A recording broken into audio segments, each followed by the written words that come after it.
श्री स्वामी समर्थ. स्वामी महाराज तुमच्या मनातील सर्व चांगल्या इच्छा या लवकरात लवकर पूर्ण करोत एवढीच स्वामींच्या चरणी मी प्रार्थना करते आणि आजच्या व्हिडिओला सुरुवात करते. तर गुरुवारी 30 नोव्हेंबर 2023 रोजी संकष्टी चतुर्थी आलेली आहे. तर या संकष्टी चतुर्थीच्या दिवशी आपण काही उपाय पाहणार आहोत. त्या संदर्भात आजचा व्हिडिओ आहे. तर व्हिडिओ खूप महत्त्वाचा आहे आणि तो मी अगदी थोडक्या भाषेत सांगायचा प्रयत्न करणार आहे. तर व्हिडिओ तुम्ही शेवटपर्यंत पहा. म्हणजे संकष्टी चतुर्थीच्या दिवशी आपल्याला गाईला एक वस्तू खाऊ घालायची आहे. त्यामुळे आपल्या जीवनामध्ये जे काही नकारात्मकता आहे, जी काही आपल्या समस्या अडचणी आहेत त्या दूर होण्यास मदत होणार आहे. आपल्या कुटुंबासाठी, आपल्या पतीच्या प्रगतीसाठी घरावर असं कोणतेही संकट येणार नाही. त्यामुळे आपल्याला हा उपाय अवश्य करायचा आहे. आपण हे उपाय करत असताना आपण त्या दिवशी उपवास देखील करायचा आहे. त्यामुळे गणपती बाप्पा हे आपल्या भक्तांवर प्रसन्न होतात आणि त्यांच्या मनोकामना ज्या काही इच्छा आहेत त्या ह्या लवकरात लवकर पूर्ण होतात. संकष्टी चतुर्थी ही भगवान गणेशाला समर्पित आहे. तर संकष्टी चतुर्थीच्या दिवशी गणेशाला प्रसन्न करण्यासाठी त्यांची पूजा केली जाते. या दिवशी त्यांची पूजा केल्याने भक्तांची संकटे दूर होतात आणि त्यांच्या आयुष्यात आनंद येतो. गणपती बाप्पा सर्व देवांमध्ये सर्वप्रथम पूजनीय आहेत. हेच कारण आहे की कुठलीही पूजेपूर्वी गणेशाची पूजा ही केली जाते. तर चतुर्थीच्या दिवशी आपण सकाळी लवकर उठायचं आहे.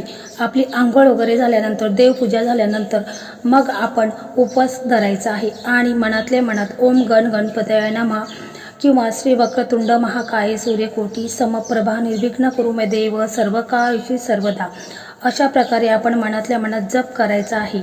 जर तुम्ही उपवास पकडत असाल आणि तुम्हाला जर पूजा मांडायची असेल तर ती कशा प्रकारे मांडायची आहे, तर आपल्याला प्रथम काय करायचं आहे की जिथे आपल्याला पूजा मांडायची आहे तिथे आपण ती रूम असेल तर तिथे आपण स्वच्छ पुसून घ्यायची आहे. मग आपण तिथे एक रांगोळी काढायची आहे आणि मग रांगोळी काढल्यानंतर मग तिथे आपण एक पाट ठेवायचा आहे किंवा चौरंग असेल तर चौरंग ठेवायचा आहे आणि मग त्याच्यावरती आपल्याला चौरंग ठेवायचा आहे आणि मग त्याच्यावरती एक लाल कापड असेल तर तो आपल्याला तिथे पसरवायचा आहे. त्याच्यानंतर मग तुम्ही गणपती बाप्पांना अभिषेक करू शकता. म्हणजे 11 वेळा पाण्याने अभिषेक करायचा आहे, 11 वेळा पंचामृताने अभिषेक करायचा आहे आणि पुन्हा 11 वेळा पाण्याने अभिषेक करायचा आहे. जर तुम्हाला पंचामृत जमत नसेल तर मग तुम्ही दुधाने अभिषेक सुद्धा करू शकता. अशा प्रकारे त्यांना अभिषेक आपल्याला करायचा आहे. मग त्याच्यानंतर त्यांना स्वच्छ असं पुसून घ्यायचं आहे आणि मग आपण जो चौरंग ठेवलेला आहे तर त्या चौरंगावरती आपल्याला तांदूळ ठेवायचे आहेत. थोडे तांदूळ ठेवायचे आहेत आणि त्या तांदळावरती आपल्याला गणपती बाप्पांचा जर फोटो असेल तर तो ठेवा किंवा मूर्ती असेल तर ती मूर्ती तुम्हाला तिथे ठेवायची आहे.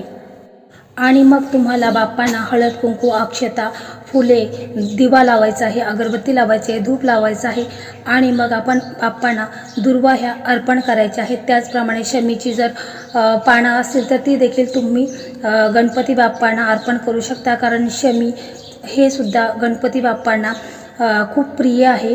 तर त्याचप्रमाणे मग तुम्हाला एक जास्वंदीचं फूल आहे तर ते देखील गणपती बाप्पांना तुम्हाला अर्पण करायचं आहे. कारण लाल जास्वंद आहे ही गणपती बाप्पांना खूपच प्रिय आहे. आणि हे करत असताना तुम्हाला ओम गण गणपतये नमः, ओम गण गणपतये नमः हा मंत्र तुम्हाला चालू ठेवायचा आहे. त्याच्यानंतर मग तुम्हाला गणपती बाप्पांना हार असेल तर तो हार घालायचा आहे आणि मग नैवेद्यासाठी तुम्ही केळी ठेवू शकता किंवा गुळ खोबऱ्याचा नैवेद्य देखील तुम्हाला ठेवायचा आहे. तर अशा प्रकारे तुम्हाला गणपती बाप्पांची पूजा ही करायची आहे.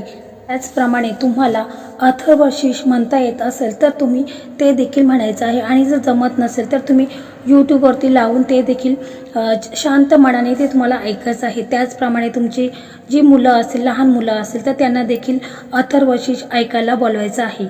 यामुळे देखील तुमच्या जीवनामध्ये जे काही संकट वारंवार येत असतील, संकट जीवनामध्ये जे काही अडचणी येत असतील तर त्या दूर होण्यास मदत होईल. त्याच्यानंतर आपल्याला काय करायचं आहे की आपल्याला गाईला एक वस्तू खाऊ घालायची आहे. तर हिंदू धर्मामध्ये गाईला खूप असं पवित्र मानलेलं आहे आणि गाईच्या पोटामध्ये 33 कोटी देवी देवतांचा वास असतो. त्यामुळे आपल्याला या चतुर्थीच्या दिवशी आपल्याला गाईला एक वस्तू खाऊ घालायची आहे. तर पहा, मग आपल्याला संध्याकाळी काय करायचं आहे की आपल्याला 1.25 किलो मूग डाळ ही उकडून घ्यायची आहे आणि त्याच्यामध्ये तूप टाकायचं आहे, 2 चमचे तूप तुम्हाला टाकायचं आहे. त्याचप्रमाणे थोडीशी साखर ही त्याच्यामध्ये टाकायची आहे आणि ती मिक्स करायची आहे आणि एका बाउलमध्ये किंवा एखाद्या भांड्यामध्ये ती तुम्हाला घ्यायची आहे. आणि त्याचबरोबर 1 तांब्या पाण्याचा घ्यायचा आहे. हळद कुंकू हे सुद्धा जोडीला घ्यायचं आहे. आणि मग जिथे कुठे गाय असेल, तुमच्या जवळपास जर गाय असेल तर तिथे जायचं आहे आणि जर तुमच्या जवळपास गाय नसेल तर तुम्ही गोशाळेमध्ये जायचं आहे. आणि तिथे गेल्यानंतर मग तुम्हाला काय करायचं आहे की प्रथम जे आपण पाणी नेलेलं आहे तर ते पाणी आपण गाईच्या पायांवरती ओतायचं आहे. गाईला हळद कुंकू अक्षता ह्या लावायच्या आहेत. आणि मग ते आपण एका बाउलमध्ये एका भांड्यामध्ये जे आपण मूग डाळ 1.25 किलो मूग डाळ त्याच्यामध्ये साखर टाकलेली आहे, तूप टाकलेलं आहे, तर ते सर्व मिश्रण आहे तर ते एकत्र केलेलं आहे. तर ते आपल्याला गाईला खाऊ घालायचं आहे. ते खाऊ घालता वेळेस आपण गाईच्या पाठीवरती असा हात फिरवायचा आहे आणि मग गाईचं दर्शन घ्यायचं आहे. तर अशा प्रकारे आपल्याला गाईला ही वस्तू अवश्य खाऊ घालायची आहे. परंतु हा उपाय आहे तर हा उपाय तुम्हाला सातत्याने करायचा आहे. म्हणजे प्रत्येक चतुर्थीच्या दिवशी तुम्हाला हा उपाय अवश्य करायचा आहे. तर हा उपाय केल्याने तुमच्यावर जे काही कर्जाचं ओझं होतं तर ते हळूहळू कमी व्हायला सुरुवात होईल. म्हणजे जेवढं कर्ज असेल तर त्यातलं निम्म देखील कमी व्हायला सुरुवात होईल. परंतु पहा, हा उपाय तुम्हाला सातत्याने करायचा आहे. कारण कोणताही उपाय हा प्रत्येक तिथीनुसार करायचा असतो. म्हणूनच हा उपाय हा चतुर्थीच्या दिवशी तुम्हाला करायचा आहे. तर मित्रांनो, हे जे काही उपाय आहेत तर हे उपाय छोटे छोटे असतात, परंतु याचा लाभ आपल्याला जास्तीत जास्त मिळत असतो. म्हणूनच फक्त विश्वासाने आणि श्रद्धेने हे उपाय आहेत ते तुम्ही अवश्य करा. तर मित्रांनो, अशा प्रकारे आजचा हा व्हिडिओ होता. तर व्हिडिओ तुम्हाला कसा वाटला कमेंटमध्ये श्री स्वामी समर्थ असे लिहा. आणि जर तुम्हाला हा व्हिडिओ आवडला असेल तर जास्तीत जास्त लोकांना शेअर करा, कारण यामुळे त्यांना देखील लाभ होईल. पुन्हा भेटू अशाच भक्तिमय व्हिडिओंसोबत. धन्यवाद.